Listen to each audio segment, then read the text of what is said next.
Megan says, I'm an ESTJ supervisor of an ISTJ employee. I'm fairly confident she's looping more often than not because she gets super emotional, cries for 45 minutes in a meeting. Oh, that's too bad. And makes comments like, I'm not you. Like she's competitive with me or something. I'm at a loss how to handle this because she talks a big game saying she's made of stone. Clearly not the case. How do you help someone out of their loop or at least navigate the minefield? The tragic thing about somebody else being in not a good state is that you can't do anything except for be an example of what it looks like to not be in that state. You can't want something for somebody else more than they want it for themselves. That said, yes. Get her a copy of the book. I'm kidding. I'm just kidding. That's the solution to all your problems. Christmas. That's your solution. Invest in personal development programs for Christmas and have that that loop of authenticity pride well up, right? And that's the challenge. That whole like I'm made of stone thing is that's the pride piece of the loop coming out, right? So that's the challenge, is that there's really not that much you can do except understanding how she's wired is powerful. Like you kind of, if you know she's an ISTJ, this is powerful to see that loop in process, right? So you have some awareness of what's happening, so you're not confused, which is at least from your standpoint, because it's really all you can control is your experience. You can't control another person's experience. So knowing what's going on, I'm sure is giving you a lot of insight, even to be able to ask this question. So that's powerful in and of itself. Yeah. And there's more understanding to be gotten there too. I think I just interrupted you. No, it's okay. Well, I totally look like I was ellipsing, you know, like dot, but dot. Gathering your thoughts. But actually I was gathering my thoughts. I was going, the only thing you can do is, and then I just hung there. Yeah. And I waited for Jill to be done. And now I'm going to grab it. Okay. So the only thing you can do is. Commercial break. Yeah. Now back to our program. Do you need a book in your life? Yeah. Personality hacker.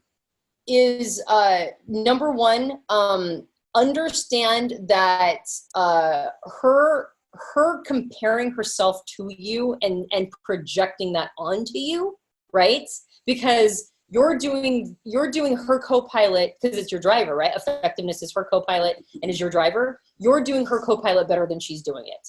And the workplace values effectiveness more than any other function for the most part. So in a workplace, effectiveness is highly valued for its ability to get things accomplished. And as a driver, you're going to look like you're outperforming her on a regular basis, or at least that's my suspicion of what's going on. So as a manager, though, or a supervisor, one of the things you can do is give her measurable goals that she can accomplish that are just like a little challenging, but that you know that she can handle. Because what that does is it pushes her into effectiveness herself, right? Because she's got to get them done. And they're a little challenging, but when she makes them happen, she can sort of rest into the fact that, like, she did it, right? Like, she's awesome. And then she'll stop doing this this comparison game with whether or not she's as good as you or whatever, because she'll be, in her projects, she'll be doing the things that, that are making her build her self-esteem. So the best way to get out of the 10-year-old is to get into the co-pilot, almost always. And the co-pilot, when it's strong, the emotions of the 10-year-old will follow that for an ITJ.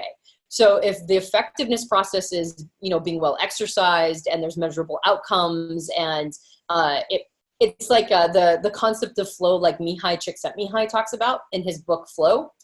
He says that we get into flow when we're working on projects that are just a little outside of our competency level, like one or two steps outside of it, because when we do it, they're like seriously legit challenging, and then when we accomplish them, we feel so good.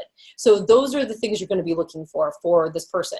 And when she does that, she's going to be in a state of flow, right? Like, she's going to be in so much flow that the emotions that follow are positive ones, and she'll be less likely to to see herself as just a compare contrast to you. So that's pretty much one of the.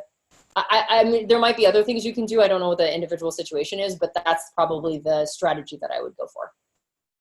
Hey, it's Joel Markwood and Antonia Dodge. Thanks for watching that video. You can go get a copy of Personality Hacker in any bookstore online. You can order it from your local bookstore in your town, which is cool because then you can support the local bookstores in your town.